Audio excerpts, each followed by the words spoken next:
Hello friends, आज के इस वीडियो में हम पढ़ेंगे हाइड्रोजन गैस बनाने की कुछ अदर प्रोसेस। हमने इसके पिछले लेक्चर में हाइड्रोजन गैस बनाने की प्रयोगशाला के बारे में पढ़ा था। आज इस वीडियो में हम कुछ हाइड्रोजन गैस बनाने की अदर प्रोसेस के बारे में स्टडी करेंगे, तो ध्यान से समझिए। तो हमारा फर्स्ट है जल से कैसे हम हाइड्रोजन गैस बनाते हैं। तो आपका हेडिंग है फर्स्ट आपका फ्रॉम वाटर। वाटर से हम हाइड्रोजन गैस कैसे बनाते हैं, इसको आप ध्यान दीजिएगा। जब हम वाटर पर एक्टिव मेटल की क्रिया करवाते हैं तो हाइड्रोजन गैस का फॉर्मेशन होता है। क्या करते हैं, जब हम वाटर पे एक्टिव मेटल का रिएक्शन करवाते हैं तो एक्टिव मेटल के रिएक्शन से किसका निर्माण होता है, डाई हाइड्रोजन या फिर हाइड्रोजन गैस का। एक्टिव मेटल क्या है, जैसे आपका एस ब्लॉक में जो जितने भी एलिमेंट होते हैं एस ब्लॉक के, वो एक्टिव मेटल होते हैं। एस ब्लॉक के कोई भी एलिमेंट्स की क्रिया अगर हम किससे करवाते हैं, वाटर से करवाते हैं, तो जो हमारा निर्माण होगा वो हाइड्रोजन गैस निर्माण होगा। तो रिएक्शन के द्वारा कैसे इसको रिप्रेजेंट करेंगे, तो आपका जो एक्टिव मेटल मान लेते हैं पोटेशियम, ठीक। पोटेशियम की क्रिया अगर वाटर से करवाते हैं, पोटेशियम की क्रिया अगर वाटर से करवाते तो यहाँ से किसका फॉर्मेशन होगा, हाइड्रोजन गैस का फॉर्मेशन होगा। तो यहाँ से पोटेशियम वाटर के साथ रिएक्शन करके आपका पोटेशियम हाइड्रोक्साइड बनाता है। पोटेशियम क्या करेगा, वाटर के साथ रिएक्शन करके पोटेशियम हाइड्रोक्साइड बनाएगा। इसके बाद क्या बनाता है, हाइड्रोजन गैस बनाता है, ठीक। यहाँ से आप देखिए जो पोटेशियम है, पोटेशियम की क्वांटिटी 1, यहाँ पे पोटेशियम की क्वांटिटी 1 है, ठीक। हाइड्रोजन यहाँ पे 2 है, हाइड्रोजन यहाँ पे कितना है, 3 है। तो हमको क्या बैलेंस करना है, हाइड्रोजन बैलेंस करना। ऑक्सीजन यहाँ पे 1 है, ऑक्सीजन यहाँ पे 1 है। तो कैसे हम बैलेंस करेंगे, तो यहाँ से हम क्या कर देते हैं, अगर यहाँ पे पोटेशियम के स्थान पे पोटेशियम हाइड्रोक्साइड के स्थान पे 2 से मल्टीप्लाई कर दें, ठीक। तो यहाँ से पोटेशियम के स्थान पे हमको 2 से मल्टीप्लाई करना पड़ेगा, पोटेशियम बैलेंस हो गया। अब देखिए यहाँ पे ऑक्सीजन कितनी क्वांटिटी में आ गया, 2 की क्वांटिटी में आ गया। ऑक्सीजन यहाँ पे 1 ही की क्वांटिटी में है, तो यहाँ से हम क्या करेंगे, 2 से मल्टीप्लाई कर दें, ठीक। अब यहाँ पे ऑक्सीजन और पोटेशियम तो बैलेंस हो गया, लेकिन हाइड्रोजन देखिए यहाँ पे 2 दूनी कितना हो रहा है, 4। यहाँ पे कितना आपका 2 और 2, हाइड्रोजन भी क्या हो गया, बैलेंस हो गया, ठीक। तो हमने क्या किया, हमने वाटर लिया, वाटर पर जो पोटेशियम आपका एलिमेंट्स है अर्थात मेटल है, ये इसको हम बोल देंगे एक्टिव मेटल। कौन सा मेटल होता है आपका, एक्टिव मेटल। ये जो आपका पोटेशियम एक्टिव मेटल है, इसकी क्रिया अगर हम वाटर से करवाएं तो किसका निर्माण हुआ, आपका हाइड्रोजन गैस का निर्माण हुआ। इसी तरीके से कोई दूसरा एलिमेंट ले लें, जैसे दूसरा एलिमेंट में हम सोडियम ले लेते हैं। सोडियम की क्रिया, अब क्रिया हम वाटर से करवाएंगे तब भी हमारा किसका निर्माण होगा, हाइड्रोजन गैस का। तो यहाँ से सोडियम हमने लिया, सोडियम की क्रिया हाइड्रोजन गैस H2O से करवाते हैं। तो यहाँ से जब इसकी क्रिया इसके साथ होगी तो यहाँ से आपका क्या बनेगा, सोडियम हाइड्रोक्साइड। इसके बाद क्या मिलेगा, आपका हाइड्रोजन गैस मिलेगा। ये आपका जो सोडियम हाइड्रोक्साइड, इसको कास्टिक सोडा के नाम से जानते हैं। ये कौन सा आपका सोडा है, कास्टिक सोडा, ठीक। तो यहाँ से वही प्रोसेस, इसका भी ये बैलेंस करने के लिए यहाँ पे 2 से मल्टीप्लाई कर लो, यहाँ पे 2 से मल्टीप्लाई कर लो, यहाँ पे 2 से मल्टीप्लाई कर लो, आपका क्या बन गया, हाइड्रोजन गैस का फॉर्मेशन हो गया और रिएक्शन भी क्या हो गया, बैलेंस हो गया, ठीक। तो यहाँ से हमने क्या कहा, रिएक्शन आपका क्या कह रहा है, किसके द्वारा आपको हाइड्रोजन गैस बनाना है, वाटर के द्वारा हाइड्रोजन गैस बनाना। कॉन्सेप्ट हमने क्या बताया, अगर वाटर पे एक्टिव मेटल की क्रिया करवाते तो किसका निर्माण होगा, हाइड्रोजन गैस का निर्माण होगा। तो हमने क्या लिया, वाटर लिया, वाटर की क्रिया एक्टिव मेटल से करवाया तो किसका निर्माण हुआ, हाइड्रोजन गैस का निर्माण हुआ, ठीक। अब नेक्स्ट आपका प्रोसेस, नेक्स्ट प्रोसेस से हाइड्रोजन गैस का निर्माण कैसे करेंगे, ध्यान से समझिए। आपका अगला प्रोसेस है, अगर वाटर का इलेक्ट्रोलाइसिस करते हैं, क्या करते हैं, अगर वाटर का इलेक्ट्रोलाइसिस करते हैं तब भी हाइड्रोजन गैस का निर्माण होगा। तो आपका नेक्स्ट प्रोसेस है, by the electrolysis of water, by the electrolysis of water, ठीक। अगर वाटर का क्या करवाते हैं, विद्युत अपघटन करवाते हैं। अगर जल का क्या करवाते हैं, विद्युत अपघटन करवाते हैं, तब भी किसका निर्माण होगा, आपके हाइड्रोजन गैस का निर्माण होगा, ठीक। तो विद्युत अपघटन करवाने के लिए क्या करना पड़ता है, एक कंटेनर लेना पड़ता है। उस कंटेनर में आपको 2 प्लेट लगाने पड़ते हैं, एक प्लेट आपका एनोड होता है, एक प्लेट आपका क्या होता है, कैथोड होता है। वो एनोड और कैथोड प्लेट क्या होता है, उस वाटर में डिप होता है। इसके बाद उसको एक्सटर्नल सर्किट देते हैं। जब एक्सटर्नल सर्किट देंगे तो क्या होता है, वाटर जो होता है, वाटर H+ और OH- आयन में क्या होता है, टूटा होता है। तो जब एक्सटर्नल सर्किट देते हैं तो H प्लस आयन और OH माइनस आयन ये विपरीत इलेक्ट्रोड पर क्या होते हैं, मूव होते हैं, और मूव होने के बाद हाइड्रोजन गैस का फॉर्मेशन होगा। तो चलिए इसको देखते हैं हम। इसमें क्या करते हैं, कंटेनर लेते हैं, ठीक, एक कंटेनर लेते हैं। इस कंटेनर में क्या करते हैं, हम डिस्टिल वाटर रखते हैं, ठीक, डिस्टिल वाटर रख लेते हैं। इसके बाद इसमें क्या करते हैं, 2 प्लेट लगा देते हैं। ये आपका 2 प्लेट होता है और ये इसमें 2 जो प्लेट होते हैं, एक आपका प्लेट एनोड की तरीके से बिहेव करेगा और दूसरा प्लेट आपका कैथोड की तरीके से बिहेव करेगा, ठीक। ये आपके 2 प्लेट हो गए। मान लेते हैं आपका क्या है, कैथोड प्लेट। कैथोड प्लेट आपको पता होता है जो कैथोड प्लेट होता है वो साइन में क्या होता है, नेगेटिव होता है। बाकी ये वाला आपका कौन सा प्लेट है, एनोड प्लेट।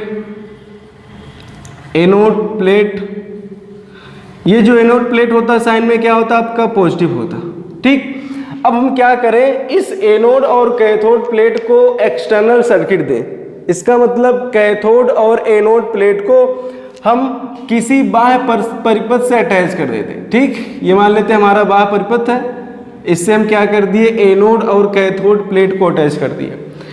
और इसमें आपका क्या है, कंटेनर में वाटर है, और ये जो वाटर होता है ये आपका किस में टूटा रहता है, H plus OH minus, H plus OH minus के फॉर्म में टूटा रहता है। तो जब इसमें एक्सटर्नल सर्किट अर्थात विद्युत धारा का प्रवाह होने लगता तो इसमें जो H प्लस आयन, जो H प्लस आयन है वो आपका कैथोड प्लेट की ओर मूव करता है, और जो OH माइनस है वो एनोड प्लेट की ओर मूव करता है। H plus ion cathode plate की ओर मूव करेगा, OH माइनस आयन आपका एनोड प्लेट की ओर मूव करेगा। जब ऐसा होता है तो आपको पता होता है कि जो इलेक्ट्रोकेमिस्ट्री में हम देखते हैं, इलेक्ट्रोकेमिस्ट्री के अकॉर्डिंग जो आपका एनोड होता है, कौन सा प्लेट, एनोड प्लेट पर क्या होता है, ऑक्सीडेशन होता, ठीक। एनोड प्लेट पर ऑक्सीडेशन होता, और जो कैथोड प्लेट होता, कैथोड प्लेट पर क्या होता है आपका, रिडक्शन होता, ठीक। तो यहाँ पे क्या होगा, जो आपका H प्लस आयन है वह कैथोड प्लेट पर जाएगा और हाइड्रोजन गैस के फॉर्म में डिपॉजिट होगा। तो यहाँ से एनोड प्लेट पर कौन सी रिएक्शन होगा, एनोड प्लेट पर जो रिएक्शन होगा, ठीक, वो क्या होगा, आपका जो H प्लस है वो किस में कन्वर्ट होगा, आपका हाइड्रोजन गैस का फॉर्मेशन करेगा। ये किस प्लेट पर होगा, एनोड प्लेट पर होगा। तो यहाँ से हम क्या करेंगे, 2 से मल्टीप्लाई करके बैलेंस करेंगे। और इसी तरीके से जो आपका OH माइनस आयन ये आपका कैथोड प्लेट पर जाके डिपॉजिट होगा, कैथोड प्लेट, ठीक। कैथोड प्लेट पर क्या होगा, जो OH माइनस आयन होगा ये कैथोड प्लेट पर जाएगा और आपका यहाँ से क्या बनाएगा, OH minus ion. OH minus ion यहाँ से आपका ऑक्सीजन गैस बनाएगा, इसके बाद क्या बनाएगा, आपका हाइड्रोजन गैस बनाएगा।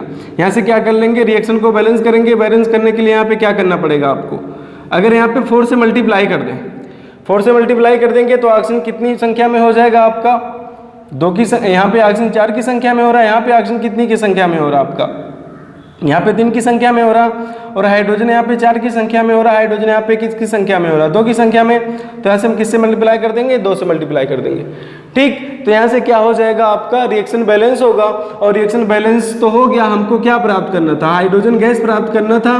तो हाइड्रोजन गैस क्या हो गया, एनोड प्लेट पर जाके मिल जाता हमारा। तो हम हाइड्रोजन गैस को इलेक्ट्रोलाइसिस प्रोसेस से बना सकते हैं। अगर वाटर है, वाटर का हम क्या करते हैं, इलेक्ट्रोलाइसिस करते हैं, तो क्या बनता आपका, हाइड्रोजन गैस का निर्माण होता है, ठीक। तो यहाँ से आपका इलेक्ट्रोलाइटिस प्रोसेस से किसका फॉर्मेशन हो गया, हाइड्रोजन गैस का फॉर्मेशन हो गया। हमको हाइड्रोजन गैस बनाना था, हाइड्रोजन गैस का निर्माण हो गया, ठीक। अब नेक्स्ट हम देखते हैं जो हाइड्रोजन गैस होती है, हाइड्रोजन गैस की फिजिकल प्रॉपर्टी क्या होती है। तो नेक्स्ट आपका टॉपिक है हाइड्रोजन गैस की फिजिकल प्रॉपर्टी, ठीक। तो अगली हेडिंग क्या है, physical properties of hydrogen gas, ठीक। हाइड्रोजन गैस के फिजिकल प्रॉपर्टी के बारे में हम बात करेंगे, ठीक। जो हाइड्रोजन गैस होता है, हाइड्रोजन गैस क्या होता है, कलरलेस होता है, कलरलेस, ऑर्डरलेस, ठीक, टेस्टलेस एंड ट्रांसपेरेंटेड होता है, ट्रांसपेरेंटेड होता है, ठीक। जो हाइड्रोजन गैस होता है, हाइड्रोजन गैस क्या होता है? रंगहीन, गंधहीन, स्वादहीन और आपका क्या होता है? पारदर्शक गैस होता है, ठीक। क्या होता है आपका? रंगहीन, गंधहीन, स्वादहीन और आपका ट्रांसपेरेंटेड। क्या होता है आपका? ट्रांसपेरेंटेड का मतलब पारदर्शक गैस होता, ठीक। ये जो हाइड्रोजन गैस होता, हाइड्रोजन गैस वाटर में इनसोल्यूबल होता, मतलब वाटर में क्या होता? अघुलनशील होता। तो क्या होगा? It is insoluble in water, ठीक। जो हाइड्रोजन गैस होता, हाइड्रोजन गैस क्या होता? वाटर में अविलेय होता, जल में क्या होता? अविलेय होता।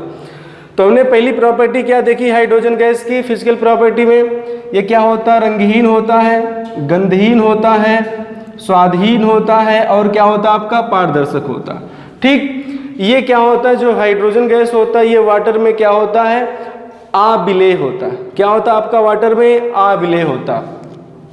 और ये जो हाइड्रोजन गैस होता है ये क्या होता? इंसुलेटर होता। क्या होता? इंसुलेटर होता है किसका?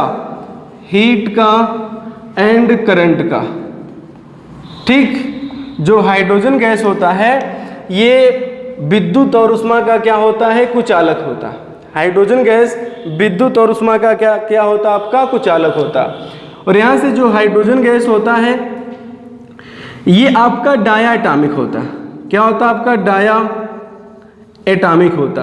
डायाटॉमिक का मतलब द्विपरमाणुक होता है। डायाटॉमिक का मतलब क्या होता है? द्विपरमाणुक होता है, ठीक। तो हमने क्या देखा? जो वाटर हाइड्रोजन है ये क्या होता है? वाटर में इनसोल्यूबल होता है। ये आपका रंगहीन होता है, गंधहीन होता है, स्वादहीन होता है और क्या होता है? ट्रांसपेरेंटेड होता है, मतलब पारदर्शक होता।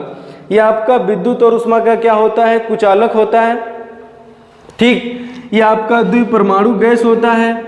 और यहाँ से जो हाइड्रोजन गैस होता है, हाइड्रोजन गैस ये आपका प्लेटिनम और आपका प्लेडियम, ये दो एलिमेंट ऐसे हैं ये क्या करते हैं? हाइड्रोजन गैस को अपने अंदर एब्जॉर्ब कर लेते हैं। एब्जॉर्ब का मतलब अवशोषित कर लेते हैं। तो हाइड्रोजन गैस क्या होता? प्लेटिनम और प्लेडियम के द्वारा क्या हो जाता? अवशोषित होता। ये भी प्रॉपर्टी इसकी फिजिकल प्रॉपर्टी है। और ये जो हाइड्रोजन गैस होता है ये क्या होता है? नीली पीली लौ के साथ जलता है। किसके साथ जलता है? नीली पीली लौ के साथ। ये ब्लू एलोइस कलर के साथ जलता है। अगर हाइड्रोजन गैस को हम जलाएं तो कैसे जलता है? नीली पीली लौ के साथ जलता है, ठीक। ये नीली पीली लौ के साथ हाइड्रोजन गैस जलता है। ये हाइड्रोजन गैस क्या होता? बहुत ही कंबस्टिबल होता। बहुत क्या होता? कंबस्टिबल होता। कंबस्टिबल का मतलब बहुत ज्वलनशील होता, ज्वलनशील, ठीक। हाइड्रोजन गैस क्या होता? बहुत ही ज्वलनशील होता। तो ये हाइड्रोजन गैस की कुछ फिजिकल प्रॉपर्टी है। फिजिकल प्रॉपर्टी में हमने क्या देखा? जो हाइड्रोजन गैस होता है ये कलरलेस होता है, ऑर्डरलेस होता है, टेस्टलेस होता है, ट्रांसपेरेंटेड होता है, ठीक। और ये हाइड्रोजन गैस क्या होता? पानी में अविलेय होता, वाटर में इनसोल्यूबल होता है। ये आपका हाइड्रोजन गैस क्या होता है? हीट और करंट का इंसुलेटर होता है, ठीक। हाइड्रोजन गैस क्या होता है? द्विपरमाणुक होता है, डायाटॉमिक होता है, ठीक। हाइड्रोजन गैस क्या होता है? ये प्लेटियम और आपका प्लेडियम, ये दो आपके एलिमेंट ऐसे हैं हाइड्रोजन गैस को क्या कर लेते हैं? एब्जॉर्ब कर लेते हैं, अपने अंदर अवशोषित कर लेते हैं, ठीक। हाइड्रोजन गैस क्या होता है? बहुत ही कंबस्टिबल होता है, मतलब ज्वलनशील होता है। और अगर ये जलता है तो नीली पीली लौ के साथ जलता है। किसके साथ जलेगा? नीली पीली लौ के साथ जलता, ठीक। तो ये आपका हाइड्रोजन की कुछ प्रिपरेशन मेथड हमने इस वीडियो में डिस्कशन किया। इसके बाद हाइड्रोजन गैस की कुछ फिजिकल प्रॉपर्टीज वीडियो में हमने डिस्कशन किया। तो प्रिपरेशन मेथड में क्या हमने वाटर से हाइड्रोजन गैस का प्रिपरेशन किया, इसके बाद वाटर के इलेक्ट्रोलाइसिस से हाइड्रोजन गैस का निर्माण किया, और यहाँ से हमने क्या देखा? हाइड्रोजन गैस की कुछ फिजिकल प्रॉपर्टी देखा, ठीक। बाकी केमिकल प्रॉपर्टी हाइड्रोजन गैस की क्या होती है उसको नेक्स्ट वीडियो में हम स्टडी करेंगे।